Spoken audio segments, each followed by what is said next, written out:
When we look at this debate, I think we should take an Occam's razor approach, which is that the reason single party democracies survives for so long is because they do a good job.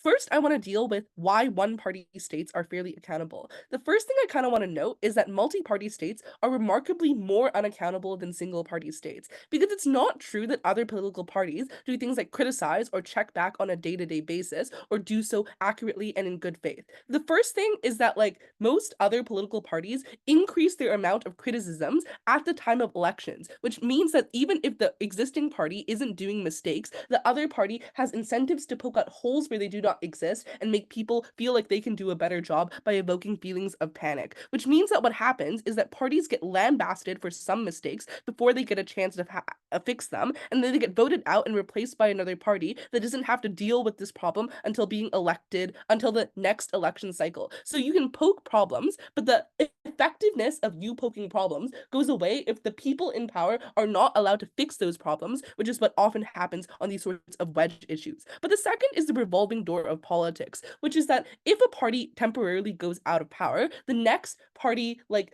they don't have to really deal with the mistakes of that party that they made while in term, and they can instead like focus on poking holes in the party next time, which means that there's really inconsistent scrutiny, which doesn't necessarily lead to accountability. It allows them to like bypass this issue. What I want to point out then is that the minimum level of checks and balances and accountability needed for a functioning society is often always going to be achieved by these sorts of one party societies. Why is this? I think firstly, there's a huge history of rebellion in single party states, in that people have witnessed a lot of overthrows, and there's some degree of consciousness that you need to prevent people from doing things like rioting. So they look to their neighbors where people have overthrown the other countries, and like when you see your neighbor getting scalped, you preemptively moderate, but also because things like internal protests, when people are deeply unhappy with their material goods and their freedom, and this like happens very often, right? When you repress people a lot, which is they tend to revolt, which happens even in autocracies like China.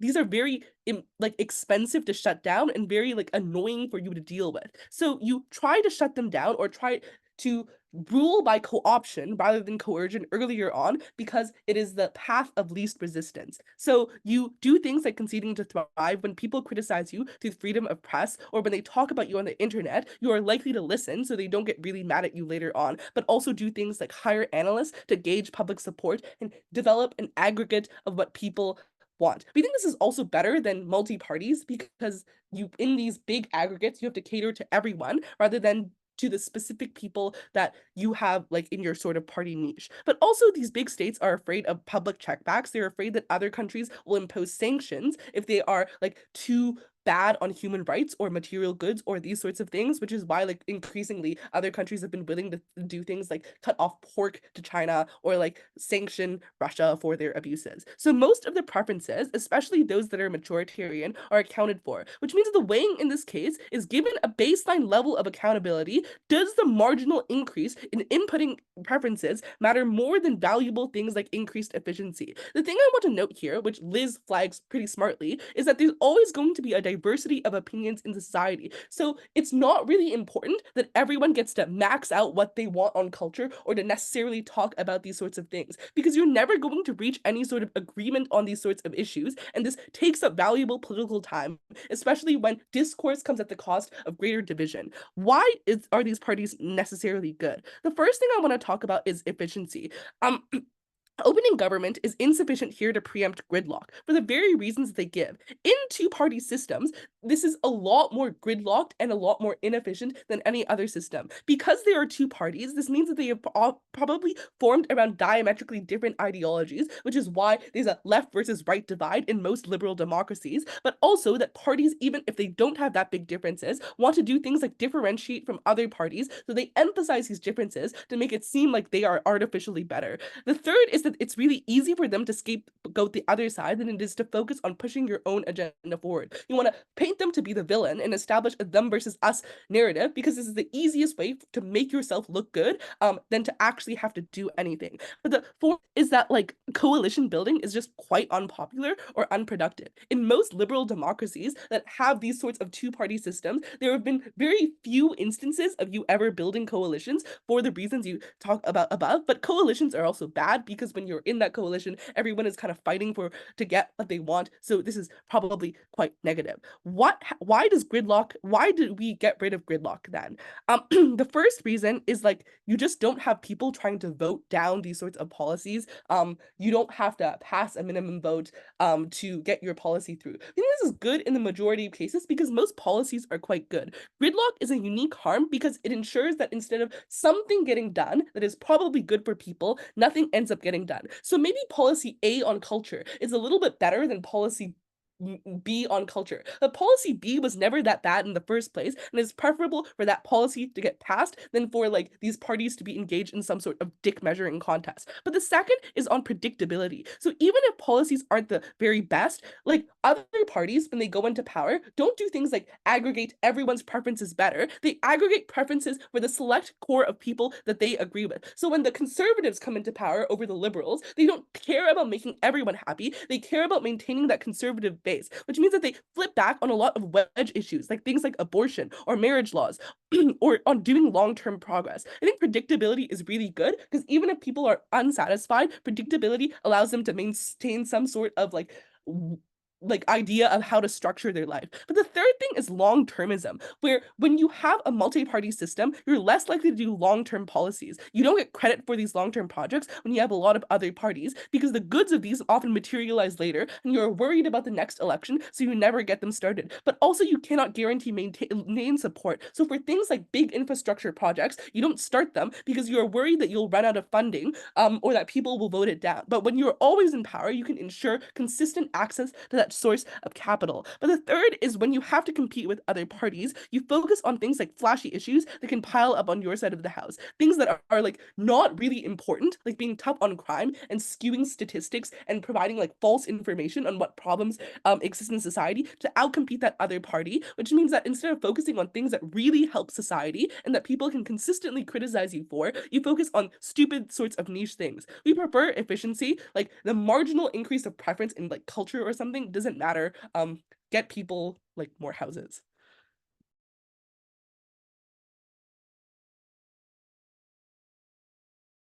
I thank the leader of opposition for the speech inviting Deputy Prime Minister.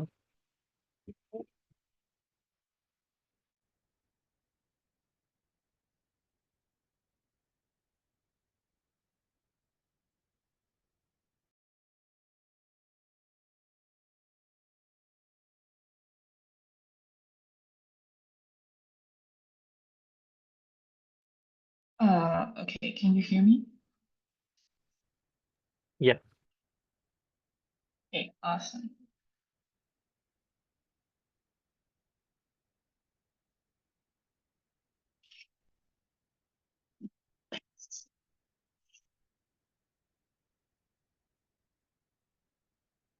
Cool.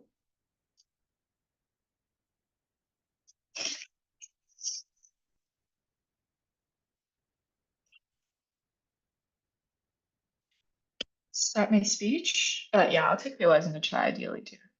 Thanks. I'll start my speech in 3, 2, 1. I think that largely opening government has been pretty assertive and generalizing. I'm going to first illustrate how you get accountability within one dominant party system as well. Second, in terms of representation of preferences, don't think that's super important, relatively symmetric on either side of the house. Lastly, talk about why we definitely win on creating more effective policies, especially when it comes to long-term planning policy, weighing all of this over opening government. Firstly, do you get accountability, and do you get complacency biases on our side of the house? So opening government's claim is that these parties, essentially because of the lack of competition, make them really complacent, unlikely to improve on themselves. If we're able to disprove this premise or mitigate in proving you that sufficient levels of accountability exist anyways, this disproves a large majority of that argument. Firstly, it's likely that people have access to free press and activist movements on the ground. So, because these are democracies, it is likely that you have newspapers on the ground. It is likely that you have activist movements on the ground that's relatively prevalent and relatively accessible to people. What does this do? This means that their argument on how people don't have access to information, or that people are not going to turn out because they're not sensitive to political issues anymore, or that politicians have incumbency bias doesn't really work out because one, the media is probably constantly going to check you. Two, people are relatively accessible to information, so it's not true that they're not going to know about what's going on in the world. Lastly, people still turn out because the media or activist movement on the ground is still going to try and mobilize a lot of these people. Secondly, I also want to note that the incentives of incumbent political party isn't to prove that democracies are bad. This is because they currently benefit by being in democratic system in the first place. Surely the path of least resistance is just to be popular and stay in power. Like, I'm unsure as to why crackdown is necessary if you're likely to be popular anyways. So it's likely that you want to do things that people care about to remain remain in power. I'm going to explain this better, further in later analysis, enough like that later. Secondly, people are generally quite well educated and well informed. So look at the examples that were given by the motion. It is the countries like South Africa, countries like, I don't know, Singapore, maybe countries like Croatia, means that there's generally a high level of education, which means that you're going to be aware of what's around you. But more importantly, in a world where globalization happens, you're often able to access information, like compare your standard of living to other countries. So you're constantly asking yourself, oh, our country has the same resources that could be better. Why is it not the case that we're as good as, let's say, our neighboring countries? These are all information that you have access to, which means that people are not as stupid as they say. It is unlikely that there's no checks and balances whatsoever. The third level of accountability I want to talk about is one, democracy in and of itself, by definition of the motion, these are democracies, mean that it's less likely that you have slidebacks or constitutional changes as egregious as Liz and Claire wants to present you. The reason why is because democracies are often set up on a lot of checks and balances that were already in place. It is not that easy to overvote the Constitution. In fact, if you would notice, a lot of issues in America is exactly because constitutions have been established, and you cannot often overturn a lot of these things. The reason why you don't want to overturn constitution is because people recognize that completely breaks democracies. They don't want to do that. That's only going to cause chaos. Lastly, I also want to note that internal checks and balances still exist, and that's really, really important. I.e., party members are going to check among themselves because there's still a political agenda to advance personally. This is important because they still exist with the same party, but the incentive to check each other becomes significantly better. So instead of throwing issues and taglining them as to why the other party is antithetic and bad, you're more likely to focus on individual candidacy and their campaign and telling people why those things are good. Because you're aligned in the same party, but you're still checking each other, the types of check and balances you're going to do, and your first reaction to a policy isn't to shoot it down because it's from the oppositional party, but to actually improve it or point out actual structural criticisms that allows you to be better checks and balances. Parties still have the incentive to improve for a couple of reasons. For the same reason I said why internal checks exist, firstly, but second, protest and dissent are often very costly to shut down, and that even if you don't have huge risk of losing power, you still want to shut these things down and you still want to prevent them from happening. The path of least resistance is to do things that people are still somewhat happy about because you don't want these things to happen. And thirdly, you still interact with an international stage, so there's somewhat huge amount of international checks and balances. You don't want to fuck up your relationship with the West, for example. You don't want to be kicked out of international conferences, so you're not going to be egregious and become an authoritarian government by analysis for opening government. But representation of preferences is also less important in this debate. This is because the comparative is these minorities are probably locked out of political access to equal amounts, because if there's huge amount of majority bias, it is likely that the dominant parties that are currently representing people are quite majority biased as well. On our side of the house, at least policies get passed, and these policies benefit minorities regardless. It's things like infrastructure programs, it's things like educational programs that are far more long-term, and these are things that are super, super important. Before I move on, I'll take a few off from closing. Point? Yeah, sure. We explained that infrastructure is symmetric because it's both bipartisan and we have coalitions. On your side, people only risk their lives to riot when things are really bad. At the point at which it's too late, you've already had backsliding, when you can do things like erode checks and balances that we pointed out and kick out party members that disagree. Okay, so firstly, the degree to which you can reduce backsliding is very nebulous. We proved you structural reasons why you can't. Secondly, gridlock doesn't only happen on non-bipartisan issues, it happens on bipartisan issues as well. You need to engage with Emily's analysis. The reason why that's true is because essentially the accountability on your side is inter-party, whereas the accountability on our side is intra-party. What I mean by this is gridlock is more likely to happen on your side because even when a policy you know is somewhat popular, the oppositional party has to shoot it down. The reason why is because voters are often receptive to things like, oh my God, the oppositional party won on some issue. It's unlikely that they're going to rationally consider whether this policy is bipartisan or not. All you're going to know is that Trump's party, for example, voted for something and they let it pass. And this is super, super saddening. So these things means that gridlock is likely to exist in greater sense in terms of non-bipartisan party, in terms of like bipartisan projects. But secondly, I want to note that infrastructure is often not bipartisan, and that often is like grounds for discussion, and that often means that you get less policy planning on our side of the house. The reason why it's true is a couple of things. One, parties are more likely to pass on long-term projects because one, they have relative certainty that these type of projects are going to credit towards their own doing, right? So if they're unsure whether they're going to be overturned next round, these projects that are often very high costly or R&D, things like infrastructure or social welfare, are extremely risky and require a huge amount of political capital. So if it's risky, they're less likely to do that in the first place because they're unsure if this is worth it, using up their political capital since it's going to be flipped later on anyways. Secondly, they're better able to ensure constant funding going towards it because even if it doesn't get flipped, it might get less funding over time. Thirdly, predictability is good because perception is you're more likely to get investment on these things, which means infrastructure and long-term project is the delta in this debate. The economic policy that we're likely to pass is so much more beneficial to people that even if people get socially fucked over in their best case, it is probably marginal. We get better lives for people on the ground. These are things that are super important, proud to oppose. I thank the DLO for their speech, inviting government member. Well, am I audible? Yeah. Great. I will just take a minute to arrange my papers, if that's okay. Yep.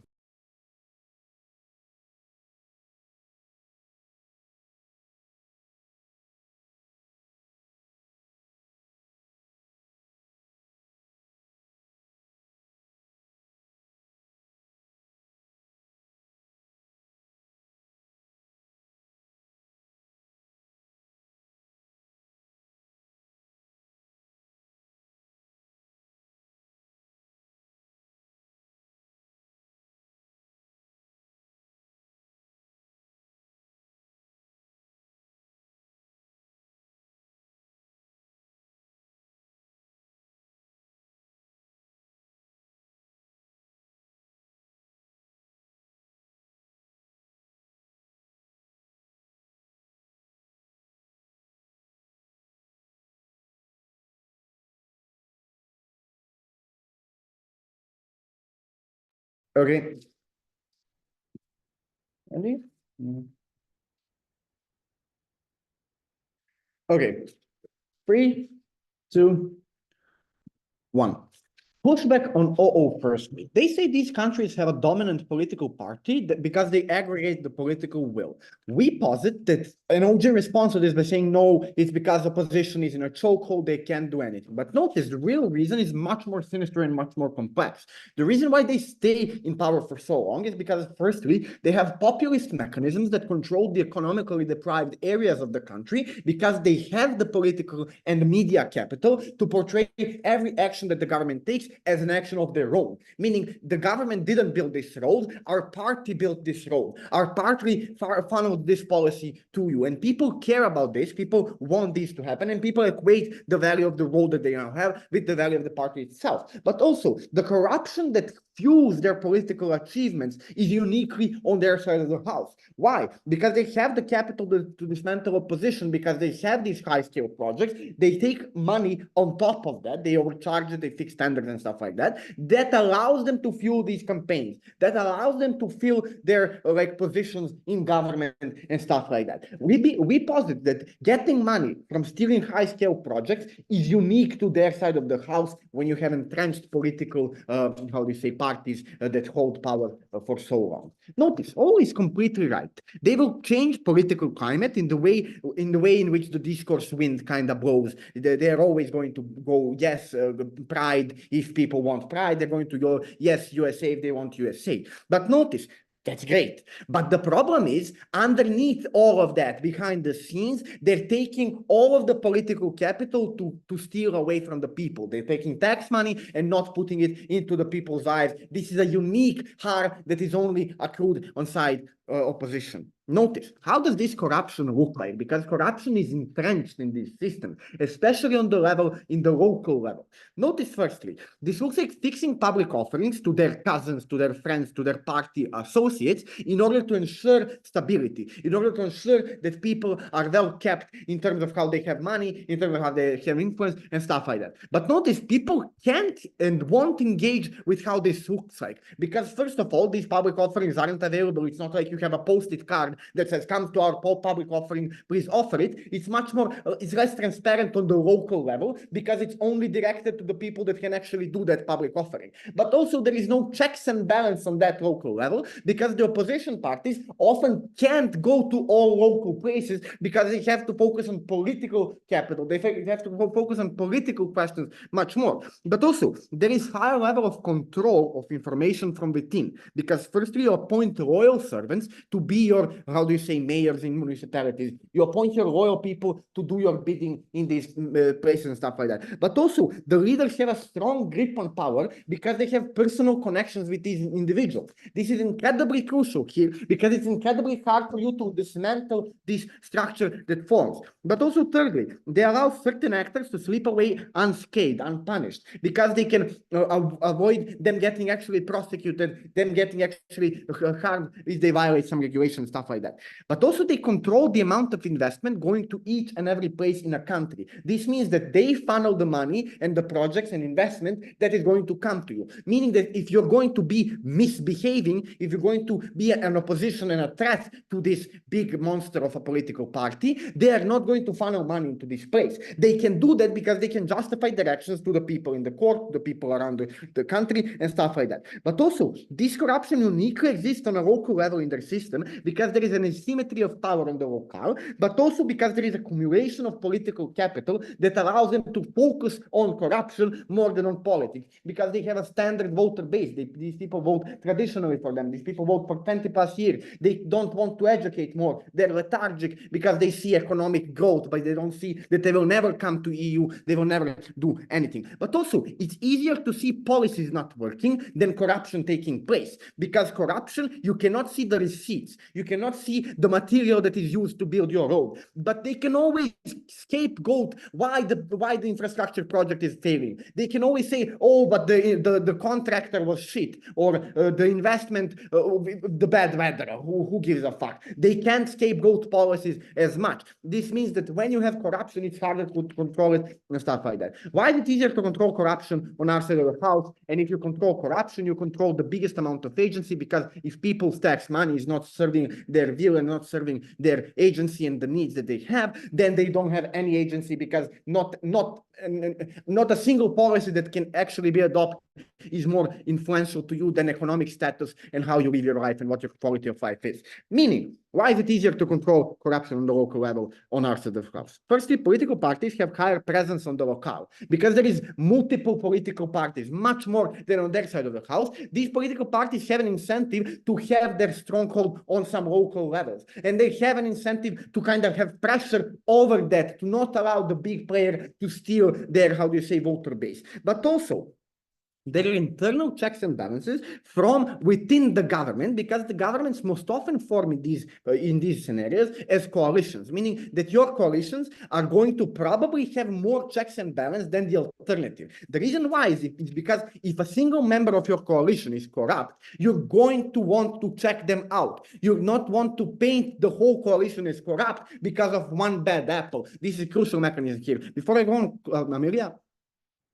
So look, Bulgaria is a corrupt multi-party democracy. I think that this is a local problem if at best, and in fact we're going to be flipping corruption. It's more likely to Okay, corrupt a Bulgaria, multi-party. one example of a multi, but no, but it's not true actually, because Bulgaria has a long-term dominant political party for the past 30 years, Boyko Borisov, come on, but also HDZ, Serbia, like what the fuck, for 14 years now, we have a single government in place, even though we are kind of multi-democratic system, yeah, really no. Notice, if one member party is corrupt, then the whole coalition is corrupt as a consequence, meaning that these individual parties inside of the coalition have an incentive to put checks and balances on these parties. But also the ability to steal money is a direct function of the amount of time you spent in power. This is the equation is the amount of expensive dinners you had with judges, with prosecutors, with businessmen, with lobby groups, stuff like that. You don't have the amount of time to go to eat with every judge, to eat with every prosecutor, to eat with every media director, stuff like that when you're a small party. But also the amount of jobs you fix to partners is what produces stability. And the perception is that you won't go out of power in soon enough, which alternative is not true, meaning that people are more likely to disengage in corruption if they don't see as a long-term stable partner for corrupt actions. Proud to stand in closing government.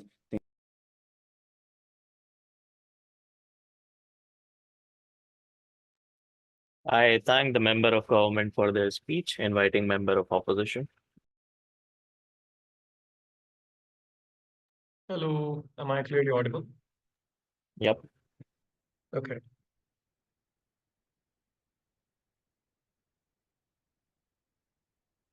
I'll take at least one POI from OG. So just unmute, please.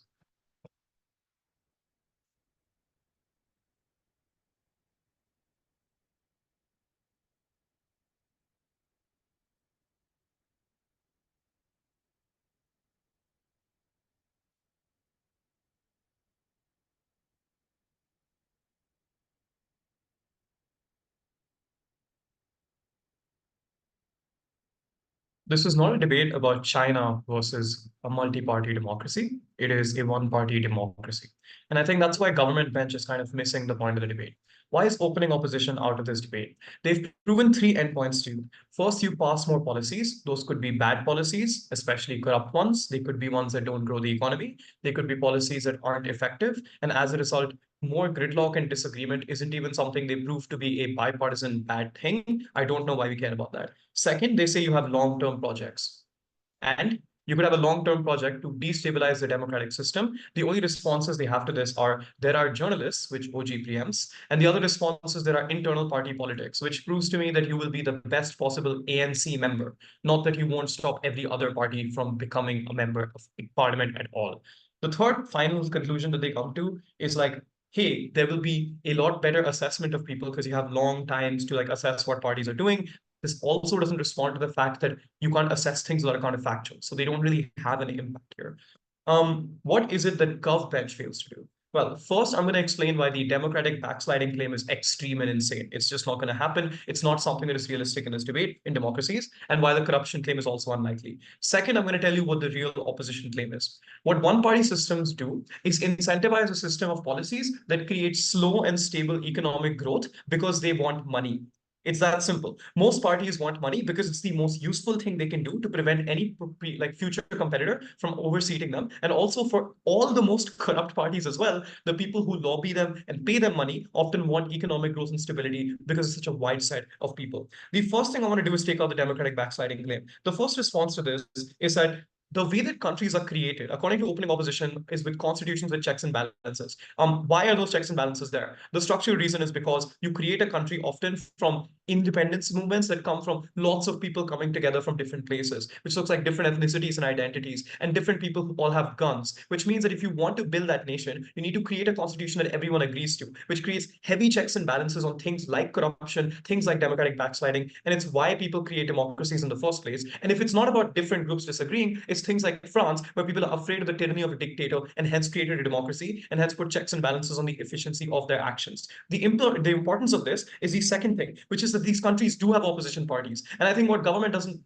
understand is that persistently dominant doesn't mean only party. Again, not China. The reason for this is because, first of all, policies have trade-offs. They piss some people off. No matter what you do, there's going to be a small amount of people who you have intensely frustrated, either because you didn't cater to their identity, because they feel like you haven't catered to, say, their religious incentives, or, for example, given them lots of money to develop, or because they have historical ties to other parties within their local areas. But second of all, there's splits within the party, which is what OO seems to not understand and complete the argument on, which is that the Congress in India often split up because there were disagreements between the way Indira Gandhi was running it and other parties were running it. And the same has happened in the ANC, which is why the Democratic Alliance is often a large opposition party that is relevant in the country at all. These two mechanisms combine to perform two things. First, you can sue people, right? Like if they try to do democratic backsliding, you can literally sue them in courts, which are incentivized to put those people in jail. But second of all, you often can stop them from making policies pass at all because you have enough votes to stop the supermajorities required for these constitutional amendments. But third of all, obviously the people have a history of being scared of tyranny and also having their rights taken away, so they don't agree to these kinds of backsliding. The only thing OG says about how this will happen is subtle changes and blocking other parties from running. I don't understand how you'll be able to do this if it's literally illegal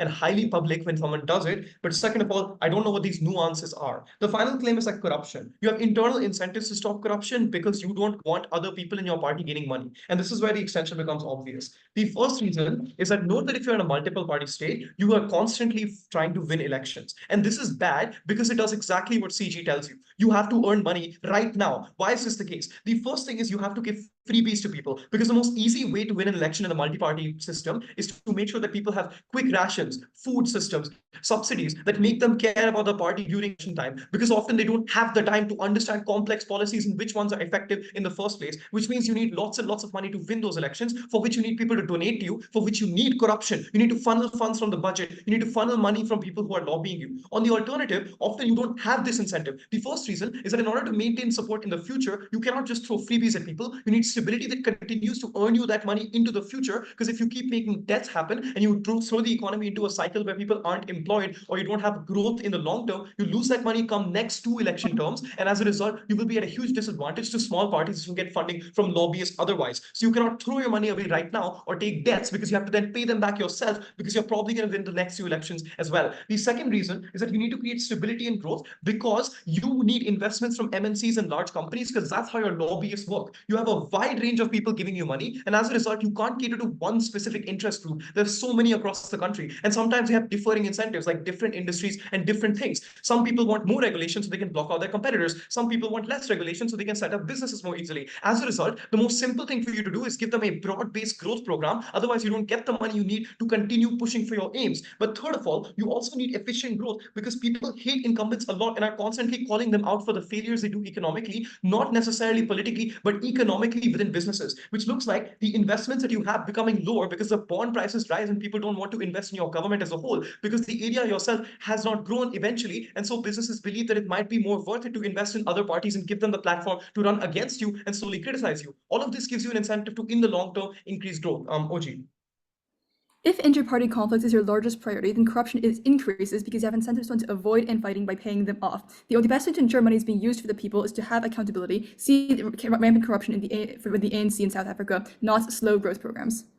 Wait, so if there's infighting in the party, the reason people leave is because they don't think that they get the most success and power they want. But to get success and power, you need long-term growth, because corruption doesn't give you that success, because in the long term, you then lose elections if you are corrupt. That's the point of our case. Okay, second of all, immense polarization makes it difficult to assess economic outputs, which is the instability OO does not understand is bad and why it's bad. Polarization makes it so that small parties often constantly use identity politics and ethnicities, as well as the idea of hating the other side in order to win elections. The reason for this is that every time when the election might go towards one side or the other, you have to think about what makes people vote right now, because they don't have the time to think of all these different concerns. So you talk about things like fear mongering, about how the other side is evil, and hence the economic policies you push for switch from each side to the other, because people become partisan and feel like they're left wing or right wing. At that point, often you flip flop between what is good or bad for the economy. While on our side, parties often have to continue making sure that their growth is consistent and stable, because if you want to continue getting the support, continue achieving any of the goals in the international arena, you have to keep growing that part of your economy. The impact of this is much more important than corruption, even if we had to weigh this off on that CO. I thank the member of OP for their speech inviting government with. can you just give me like a minute to arrange the papers? Ela, os lá supus tem minutos. Sure.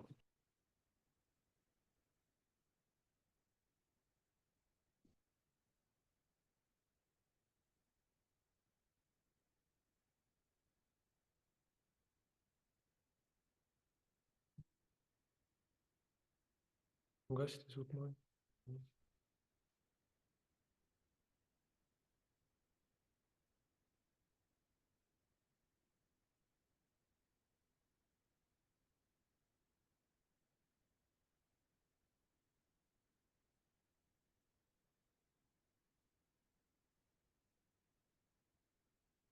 Tudo que mexe. Vale segundo.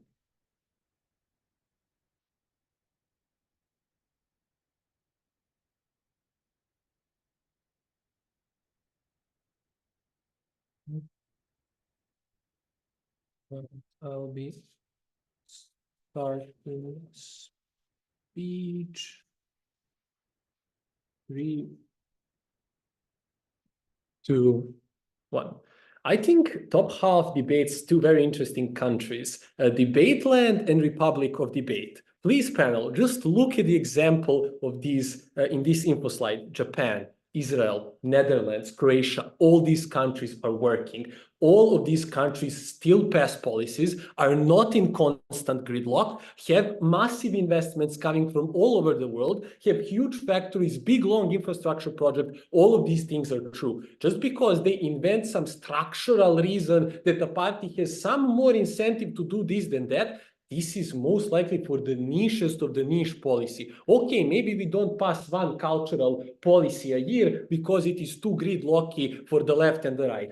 I don't know why I care. Opening opposition never explains that to you. Opening government acts as if this was a dictatorship where the ruling Democratic Party doesn't ever have to do anything to make people's lives better. We think this is also very unlikely. Most likely they still have to change policies as they see political will of the people changing. But what we uniquely explain is why they change policies, because for them that is usually no harm. They have like a lot of control on political discourse. They have like a lot of political professionals. What they don't change is amount of money they take from these big infrastructure projects, amount of, how do you say, project deals that they put for their brothers and their close connections, the amount of like hospital money their local cronies steal when they're building a hospital. When I appoint an HDZ long-standing member as a hospital director, and then a budget for the hospital comes, somehow there is one less, how do you say it, CT scan, and one more Mercedes. This is literally what's happening in this tournament, by the way. How Nikki drives big Mercedes.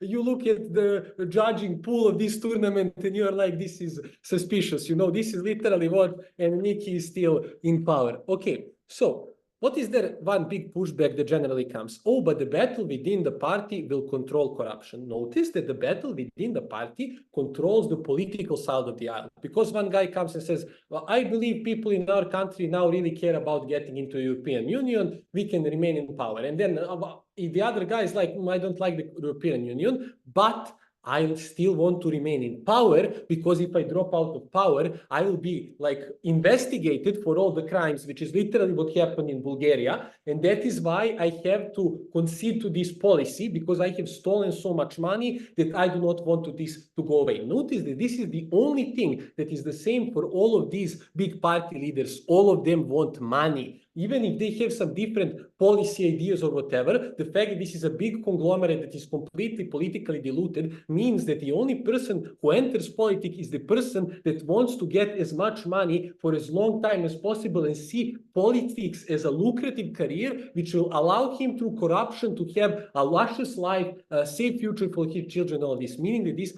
mechanism uniquely doesn't work for our argument. Notice here, I also want to then compare with opening government. They have something something like somewhat similar, but I think number one, they have this idea of democratic backsliding. I think Lucky explains better how this power entrenches through connections, through long-term trust, through the fact that you kill the ideas of like basic voter. Not that they can change policies, they have seen policies change, but that the corruption is something that the other party won't do because they just believe corruption is a normal part of the political system because they have just lived in the system of corruption so long. But also Lucky explains how many voters are unaware of corruption because it is very hard to access as information and not something that the voters think about so often because they still see a road. They don't know how much money was stolen from that road, and then they don't know how much a road could have been better because they only have one road to compare to. They have my small town did not have no road, now it has some roads. The big party is good, but they don't know that another small town could have gotten a road with the amount of money they have stolen. They never figured that out. So, but otherwise, democratic backsliding, it's much more obvious. If I no longer see other parties on TV, if there is like massive riots and they are stomped with cops, if, how do you say it, EU is always saying, oh, but there is big democratic backsliding. If other countries have a big reason to intervene into democratic backsliding because they are afraid that this is something that can massively spill over, blah, blah, blah, but in corruption, it is probably harder for them to research and find out, but also secondarily harder for them to actually stop because it would then go against this major party, which is still probably a good partner. Okay, so we have a much more realistic, how do you say it, frame here. Okay, so why is there, so then what CEO says on our side is, oh, but the small, how do you say, party still has an incentive for corruption. Yes, but they do not have the capacity for corruption because they do not have as many connections and there is not as certain corruption partners. Because if I want to make a corrupt contract, the other party in the contract needs to believe that I will not be removed from power because otherwise they might go to jail. This is not true when it comes to legal contracts, for legal investments, for big investments, because they only care about that investment being passed. Here they care about that investment being passed and that investment not being investigated, which is only something I can guarantee if I remain in power. But also these smaller parties just don't have as much experience in corruption because they have often not been in power for so long. Their leaders do not have so much trust in corruption, all of that. I will not be taking PI, sorry. Finally, not everyone from coalition can get money at the same time from all of these big projects. That is why they don't do it. So, slow and stable growth happens on both sides of the house. It's profitable to big companies, new markets and new employees open up in this country. It's profitable to your neighbors because if I build a road through Serbia, goods get faster to Croatia. It is generally popular with people. This is complete nonsense what opening opposition talks about. If I start building a bridge, that is something that it makes it more likely for me to win next election, even as a coalition party in a multiple party system, because everybody is going to use that bridge. Everybody is going to like that bridge. So, social housing, come on guys, social housing in these cities is always something that if you can put, my party has built this house, it is guaranteed amount of votes for your party. So the only difference and the thing that we prove is how much government steals from these projects. Money comes on either side of the house. Political will exists on either side of the house. These projects are still created. The difference is how many of them can be created and how much of that money will go into cronies' pockets. The difference is, will my hospital have 3 doctors working or 2 doctors working because the director is the member of HDZ, which is stealing money, and now we have 2 doctors working. 2 and 3 doctors. Not a difference to destroy a whole party, but it is a difference, will somebody survive when they have an injury or not. So please vote closing government.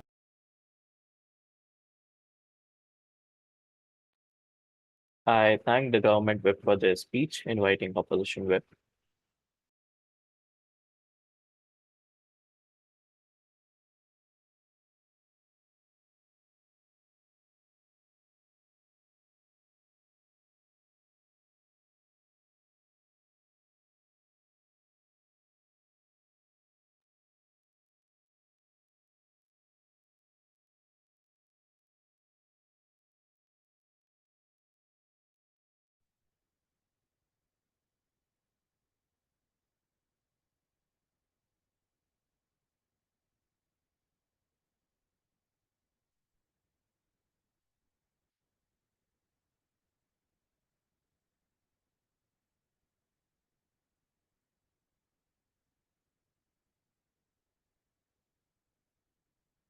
I want to start by securing easy wins by beating top half. Then I'm going, because again, they do debate in debate land and CG does not. CG debates in Nightmare Singapore. So I want to start by dealing with teams that don't exist in reality.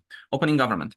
I think that there's two issues with the case, the generic case on representation. One, it's unclear why representation is better than economic growth. They haven't proven that there's a level of economic growth that is comparable to the level of economic growth that Sharia has shown in his speech by showing you that one, people are interested in making this policy correct in terms of the economic growth because that is their actual mandate to rule. The opening government contention is no, because your mandate to rule is actually suppressing rebellion, but it's unclear why people actually are incentivized bad enough to want to suppress rebellion. And also, how are they actually capable of doing that? OG is just saying because you suppress all the other political parties and there's no one to check you. Again, Japan has very free press. Croatia also has free press. People are able to communicate. People are able to campaign. People are able to talk about things. Like, people still go to a pub in a democracy and they're like, you know, I don't really like that policy very much. And they can still watch on TV that people don't like this policy very much, which is why it's unclear why you're actually going to have no checks and balances whatsoever. So I think that this is an extreme case. And it's likely that Sharia's case is significantly more correct, e.g. that you actually do want to run it on economic growth. And if you look at the actual real world examples, like for example, Singapore, which is going to come in lots of contention because CG again is Singapore.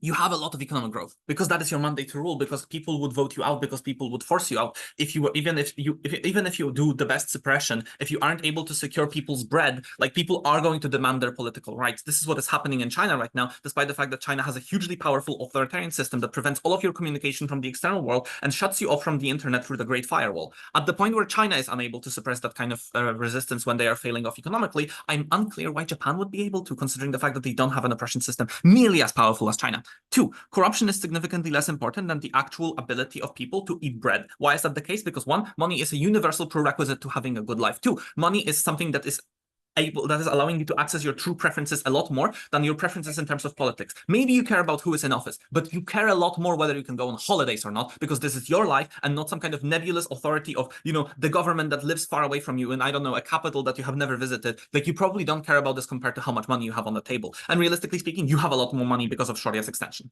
Two, and three, flip accountability. The idea that accountability is significantly increased in a situation in which you have multiple parties is insane. Why is that the case? One, because you follow the tribalistic instinct. At the point where all parties lie to each other, and at the point where you concede that people lie to each other and that they are doing emotionally charged campaigning, you're probably more likely to accept misbehavior from your side because you perceive it as a part of your core identity. I am a Platforma Obywatelska voter, which is why I hate with the depth of my heart how peace is operating. I don't care what they're actually doing. I don't care about the fact that I have somewhat more money. I care about the fact that they are the evil party. I will vote against them, which is why accountability disappears, which is why you see Donald fucking Trump, the worst president that America has ever had, has the same support that any basic Republican has, because you align yourself with the tribe that you follow because you believe that tribe to be right rather than the policy to be right, which is why accountability disappears in multi-party systems at the point where you have the alternatives and at the point where every alternative is spinning the discourse out of control. I think that there is examples on the info slide that are not representative of this, like for example Netherlands, which Netherlands have uniquely good political culture, and the reason why is because it is a tiny country that has always relied on cooperation between all people, because one, they are living underwater if they aren't cooperating, because they are like, their literal terrain of Netherlands is lying underground, but two, everyone knows each other because everyone lives in incredibly densely populated urban areas, which is why Netherlands is a unique example on the kind of multi-party democracy. A much more representative example is Poland, US, any kind of essentially the countries that are the UK also, which, you know, is also a den of fucking corruption and insanity. Again, OG is out of the debate. Opening opposition, Sharia has already done tremendous weighing over them, but I think that the core misconceptions of opening opposition and the core failure that isn't allowing them to take it over us is because they don't prove that the policies that you're going to get in the long term are actually good. They say all policies are good, but they then neglect the fact that, you know, Republicans are passing bathroom bills, you know, Chile has bankrupted its own economy, all of those multi-party decisions. Realistically speaking, they needed to do a lot more serious job of proving that the policies are actually going to be good in order to have standing in this debate. They haven't done that. At this point, our extension by proving the policies, we're taking advantage of all of the gridlock mechanisms and all of the solvency mechanisms that they have done, as well as taking advantage of our own solvency mechanisms, e.g. showing that those parties actually have an incentive to be solvent and actually have an incentive to provide powerful economic incentive to people, e.g. we prove the most important context, we prove the most important clash, e.g. whether or not people's lives become actually better. At this point, we're cleanly beating top half, and I want to take over CG also, but before then, I would like to hear from OG. We explained that if you form a coalition, you don't have gridlock because you have a majority. So we still have infrastructure bills for growth. We just also have minority interests or better Yes. growth by having more ideas. Yes, the Bateland coalitions aren't gridlocky. Real life coalitions are gridlocky. Poland, right now, there's a party in the coalition, which is called the Third Way, and they have taken it upon themselves to destroy every politically liberal project in Poland. E.g., your coalition stuff would need to be a little bit more than stock. Oh my God, but those coalitions, they don't want to do gridlock because they want to pass policies. No, they are beholden to very different political interests. They are beholden to the kind of interests that make them, for example, stop gay rights in Poland. Like, for example, we would have had gay marriage if not for the fact that we are in a coalition government. Like, again, this case probably doesn't work. And again, it would need a lot more mechanization in order to work. I want to start with closing government because they have the smartest case around, except for Shorias.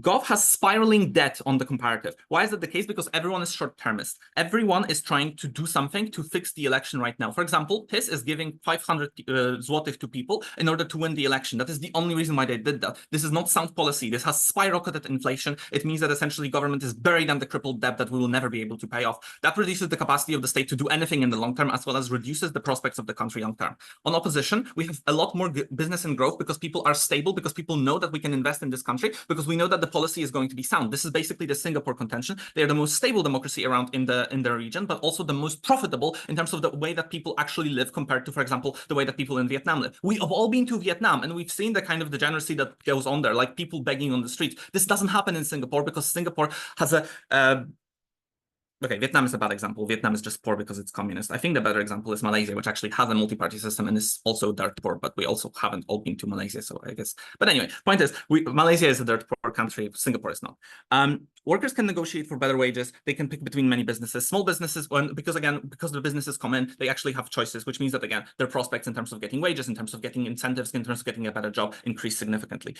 Corruption increases on our side, reduces on our side. Why? Because small to moderate parties are the most critical actors ever. Unlike in government, the major moderate party is constantly in the spotlight for better or worse. It means that at the point where you build a road and half of the road is missing, you know that the government has done this, which means that the Singapore case is actually highly curtailed, because even if Singapore is corrupt and in terms of the actual control over power, they have no incentive to do this because they would get destroyed, which means that, again, we win on the incentive because while they have shown capacity, it's meaningless to show capacity without showing the incentive to actually do all of that corrupt shit. And again, it's unlikely that you're actually going to be weaponizing this poorly, considering the fact that your prospect, your future, and your life is on the line. So proud to oppose. All right. I thank all the teams for the debate. Please virtually cross for shake hands, and you can get back to me after the breaks. Okay, thank you. All right. Thanks for the round, everyone. Thanks. Thank you. Goodbye.